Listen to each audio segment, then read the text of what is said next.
Hello friend, मैं लक्ष्य Kumar Elon के क्लास में आपका स्वागत है।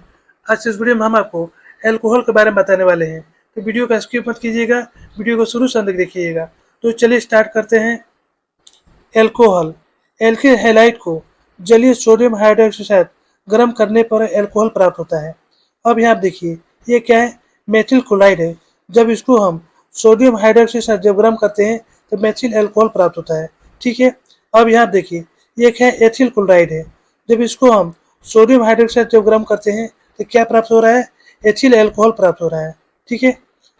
व्यापारिक विधि में एथेनॉल यानी कि अल्कोहल को चीनी या स्टार्च के कीड़ों द्वारा प्राप्त किया जाता है। अब आप देखिए, ये क्या है? चीनी है, ये क्या है? जल है, जिसको हम कैसे प्राप्त करते हैं? चीनी या स्टार्च के कीड़ों द्वारा प्राप्त करते हैं। यहाँ पर क्या प्राप्त हो रहा है? ग्लूकोज प्राप्त हो रहा है। ठीक है। चलिए आगे देखते हैं। अब यहाँ देखिए, क्या है? ग्लूकोज है। ग्लूकोज को जाइमेस या ईस्ट से एथिल अल्कोहल प्राप्त होता है। ठीक है। अब यहाँ देखिए, कार्बन मोनोऑक्साइड के अवकरण से भी मेथनॉल प्राप्त होता है। ये क्या है? कार्बन मोनोऑक्साइड है, ये हाइड्रोजन है। इस संयुग से क्या प्राप्त हो रहा है? मेथिल अल्कोहल प्राप्त हो रहा है, यानी कि मेथनॉल प्राप्त हो रहा है। ठीक है। कमरे के ताप पर मेथनॉल, एथेनॉल तथा प्रोपेनॉल द्रव होते हैं। कमरे के ताप पर कौन द्रव रहता है? तो मेथनॉल, एथेनॉल तथा प्रोपेनॉल जो होते हैं द्रव होते हैं, तथा इसका उपयोग विलायक के रूप में किया जाता है।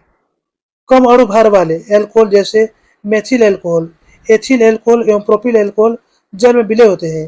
कम अणु भार वाले कौन से अल्कोहल है? तो मेथिल अल्कोहल, एथिल अल्कोहल एवं प्रोपिल अल्कोहल जो है वो जल में विलय होते हैं। ब्यूटिल अल्कोहल जल में अल्प विलय तथा इसके बाद वाले सदस्य अविलय होते हैं। ब्यूटिल अल्कोहल जो होता है क्या होता है? अल्प विलय होता है। इसके बाद वाले जितने भी अल्कोहल आते हैं क्या होते हैं? अविलय होते हैं। एथेनॉल को अल्कोहल के नाम से भी जाना जाता है, जिसका उपयोग एल्कोहलीय पेय शराब के रूप में किया जाता है। इसके अलावा अल्कोहल का उपयोग tincture, iodine, cough syrup, tonic बनाने में किया जाता है। किसमें किया जाता है? तो अल्कोहल का उपयोग tincture, iodine, cough syrup, tonic बनाने में भी किया जाता है। थोड़ी मात्रा में अल्कोहल पीने से नशा आता है। अल्कोहल जब हम थोड़ी मात्रा में पीते तो क्या होता है? नशा होने लगता है। अल्कोहल की लगातार सेवन से आलस्य, मानसिक व्याकुलता तथा मूर्छा आती है। अल्कोहल का यदि हम लगातार सेवन करेंगे तो क्या होगा? आलस्य, मानसिकता, व्याकुलता तथा मूर्छा आ जाती है। ठीक है। अब यहाँ देखिए, अल्कोहल की अभिक्रिया। पहला है सोडियम से अभिक्रिया। एथेनॉल सोडियम से अभिक्रिया कर सोडियम एथॉक्साइड तथा हाइड्रोजन गैस देता है। अब यहाँ देखिए, ये क्या है? एथेनॉल है। ठीक है। ये क्या है? सोडियम है। जब एथेनॉल जब सोडियम से अभिक्रिया करता है तो क्या प्राप्त हो रहा है? सोडियम एथॉक्साइड प्राप्त हो रहा है। ठीक है। और हाइड्रोजन गैस जो है मुक्त हो रही है। निकले हुए हाइड्रोजन गैस का परीक्षण निम्न रूप से किया जा सकता है। एक प्रणाली में परिशुद्ध अल्कोहल में सोडियम का टुकड़ा डालेंगे। अब यहाँ देखिए, क्या प्रणाली है? इसमें क्या डाला गया है? अल्कोहल यानी कि एथेनॉल डाला गया है। ठीक है। अब उसमें हम सोडियम का टुकड़ा डालते हैं। ठीक है। एक रंगीन तथा गंधहीन गैस के बुलबुले के रूप में निकलती है। अब यहाँ देखिए, यहाँ पे जो गैस का बुलबुला निकल रहा है, ये कौन सा गैस है? ये हाइड्रोजन गैस है। ठीक है। गैस के नजदीक जलती हुई संठी को ले जाने पर संठी बुझ जाती है।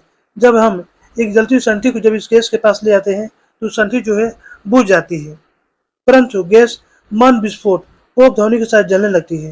ये जो गैस है, यहाँ पर क्या होता है? जल्दी संठी ले जाते हैं, संठी तो बुझ जाती है, लेकिन पोप ध्वनि के साथ वो जलने लगती है। गैस जो है पोप ध्वनि के साथ वो जलने लगती है। ठीक है। अब यहाँ पर दूसरा देखिए, HBr यानी कि हाइड्रोजन ब्रोमाइड से अभिक्रिया। एल्किल हैलाइड का निर्माण। एल्कोहल हैलोजन अम्ल से अभिक्रिया कर एल्किल हैलाइड बनाता है। अब यहाँ देखिए, क्या है?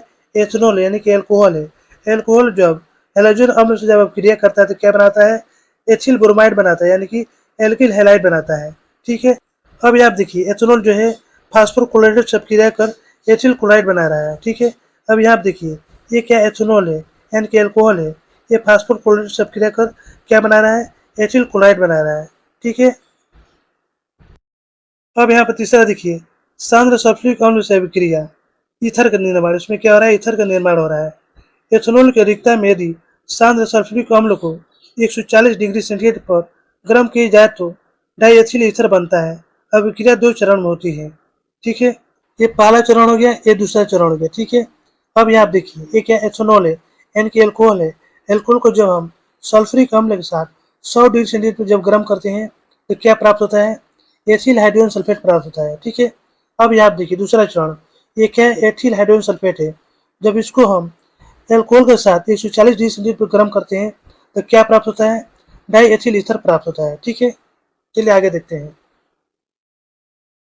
एथेनॉल को यदि सांद्र H2SO4 यानी कि सल्फ्यूरिक अम्ल की अधिकता में 170 डिग्री सेंटीग्रेड पर गर्म किया जाए तो एथिलीन बनता है। अब यहाँ देखिए, ये क्या है? एथेनॉल है।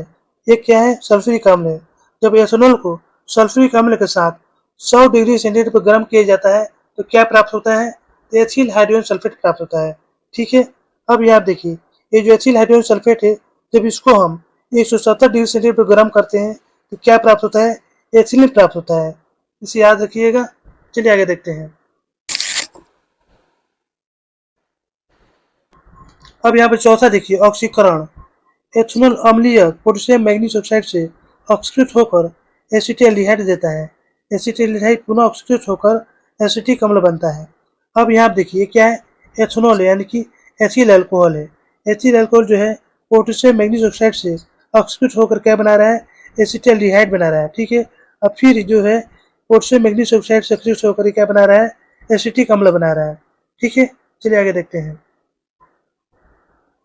आइसोप्रोपिल अल्कोहल अम्लीय पोटेशियम मैग्नीज ऑक्साइड से ऑक्सीकृत होकर कीटोन देता है।